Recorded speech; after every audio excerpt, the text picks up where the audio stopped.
The rain had been falling for 3 days straight. By the morning of October 1917, the city of Ypres was nothing more than a skeleton, a wasteland of mud, shattered walls, and the faint memory of what used to be churches.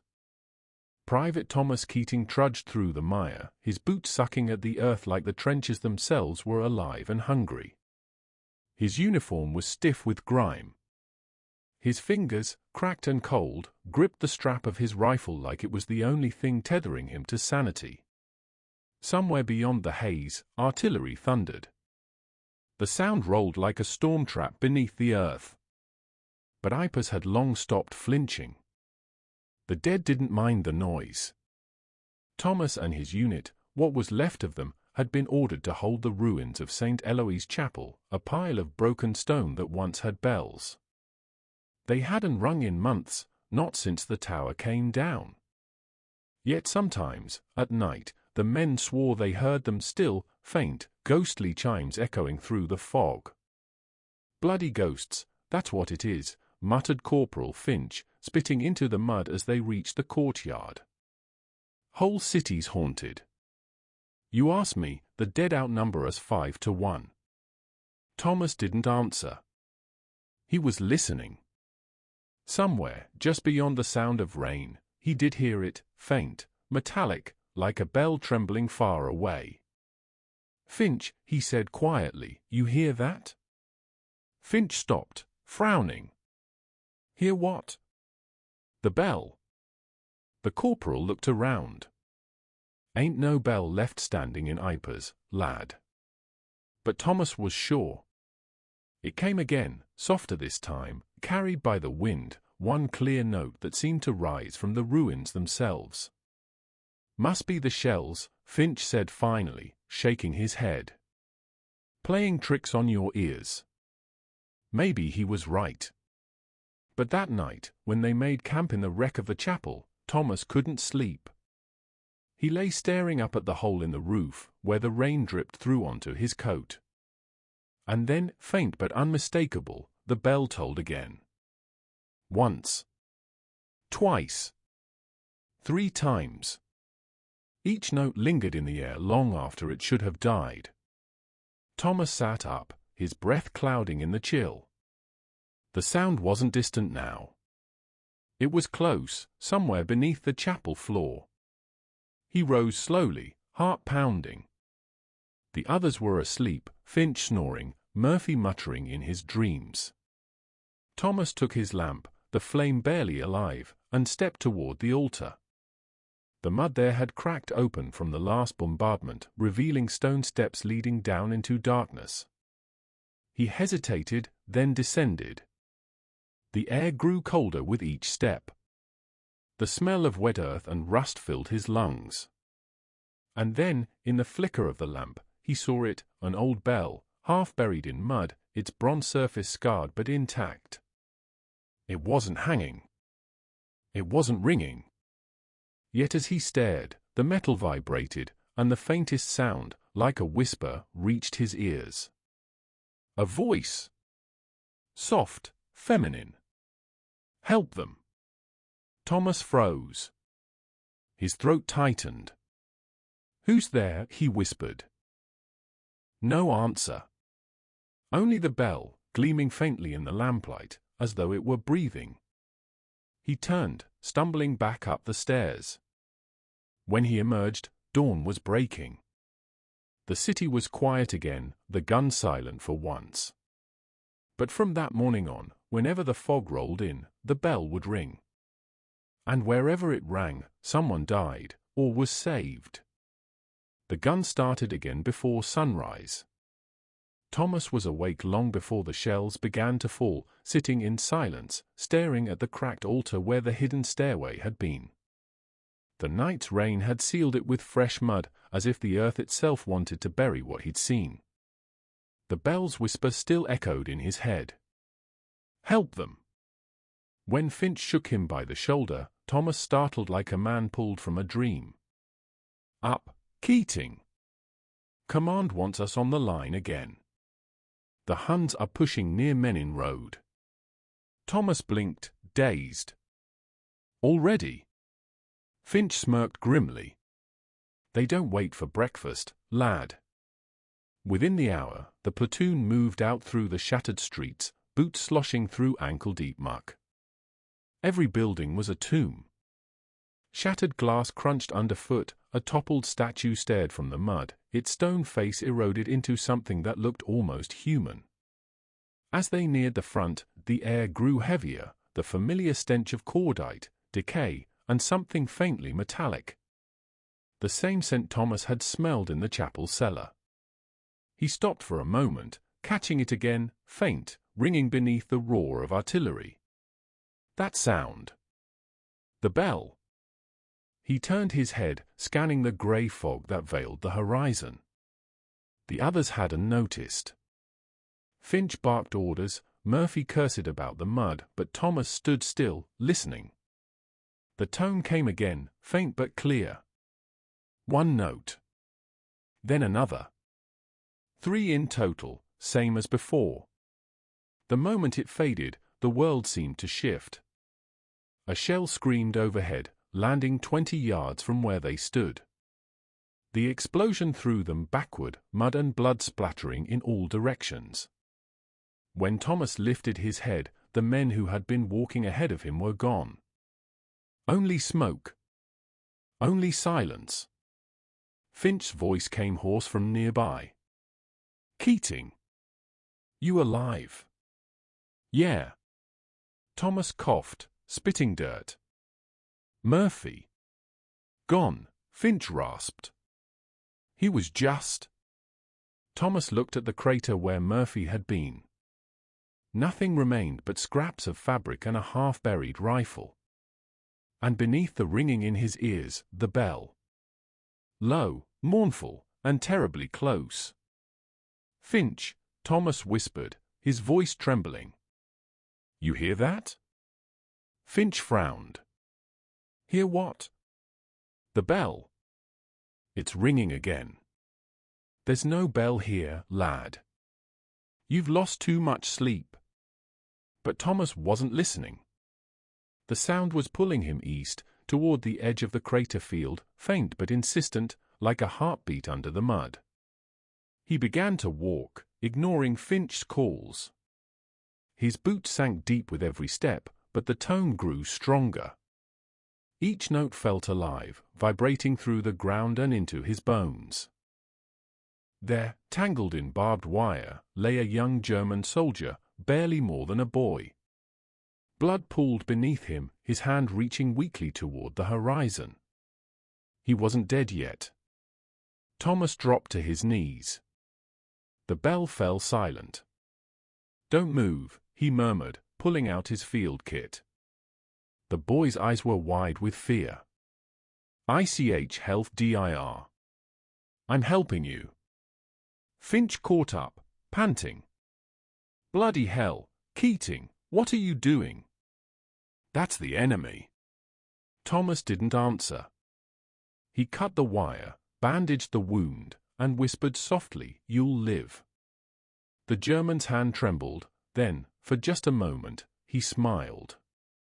And somewhere behind them, faint and distant, the bell tolled once. By the third day, Thomas had stopped trying to convince anyone the bell was real. Every time he heard it, someone lived who should have died, or someone died who should have lived. It seemed to know things men could not. It called before the shells fell, before the snipers fired, before the trenches caved in. The others called it luck. Thomas knew better. It started again near dusk, just as they reached the forward trench. The rain had turned the dugout into a swamp, rifles rusted, bread moldy, spirits lower than the waterline. The men sat in silence, smoking what was left of their tobacco, their faces hollow under the flicker of lanterns. Finch was writing in his notebook, scratching words with a stub of pencil. He looked up as Thomas entered, soaked and pale. "You've been listening again, haven't you?" Thomas dropped onto the bench, rubbing his temples. "You don't hear it, do you?" "I hear plenty, rats, rain, and the captain snoring." Thomas managed a faint smile, then stared down at his shaking hands. "I heard it when Murphy died. I heard it before the gas shell yesterday. It's not in my head." Finch sighed. "Maybe it's God." "No," Thomas said softly. "It's something else." Outside, thunder cracked, not from the sky, but the guns. The earth quaked beneath their boots. The bombardment had begun again. The bell rang once. Twice. 3 times. Thomas shot to his feet. "We need to move. Now." "Keating, what?" The rest of Finch's words vanished under the explosion that tore through the trench. The dugout collapsed in an instant, timber snapping, earth swallowing the lantern's whole. Thomas felt himself thrown backward, buried in smoke and flame. When he came to, he was lying half buried in mud. His ears rang. His body screamed. The air was thick with dust and blood. He clawed his way out, coughing, calling names. "Finch! Where are you?" No answer. He pushed through the wreckage, his hands bleeding as he pulled beams aside. And then he found him, Finch, pinned under a splintered support beam, gasping. "Tom," Finch's voice was weak. "Leg's gone, you've got to go." "Not without you." "You'll die here." "Then I'll die here." Thomas pressed his shoulder against the beam, gritting his teeth. His vision blurred, his muscles trembled, and somewhere beneath the chaos, he heard the bell again, distant, calling from the direction of the chapel. "Help them," it whispered. Thomas looked at Finch. "You hear that?" Finch blinked. "Hear what?" "The bell. It's calling again." He didn't know why, but he believed that if he could reach it, there'd be something more than this mud and misery waiting. Maybe even a way out. He tore away the last bit of wood, dragging Finch free. Both men collapsed in the mire, breathing hard, laughing through the pain. Finch coughed blood, grinning weakly. "If we get through this, I'll build a bell of my own, ring it every damn day I'm alive." Thomas nodded, wiping mud from his face. "You'll hear it again." Somewhere beyond the fog, the bell rang once more. Only this time, Thomas wasn't afraid. He started walking toward it. Night had fallen by the time Thomas and Finch reached the outskirts of Ypres again. The bombardment had faded into the distance, leaving only the moan of wind through shattered walls and the faint hiss of rain. Every step was a struggle, Finch half dragged, half carried, his wounded leg wrapped in a torn sleeve. The streets were empty except for ghosts. Charred storefronts leaned like broken teeth. Windows stared black and hollow into the night. And above it all, faint and pure as moonlight, the bell. It rang 3 times, steady, measured, impossible. Thomas stopped in the middle of the road, rain dripping from his helmet. The sound wasn't just echoing, it was calling. Pulling him back toward St. Eloy's chapel. Finch shivered. "You hear it again, don't you?" Thomas nodded. "Bloody hell," Finch muttered. "You're mad. But lead on, prophet." They limped through the ruins until the chapel came into view, or what was left of it. The roof had nearly caved in, the altar half swallowed by rubble. Lightning flashed across the sky, revealing a world painted in ash and shadow. And in the center of the floor, the stairway had reopened. Thomas froze. The last time he'd seen it, the earth had buried it. Now, the mud had split clean apart, as if something beneath wanted out.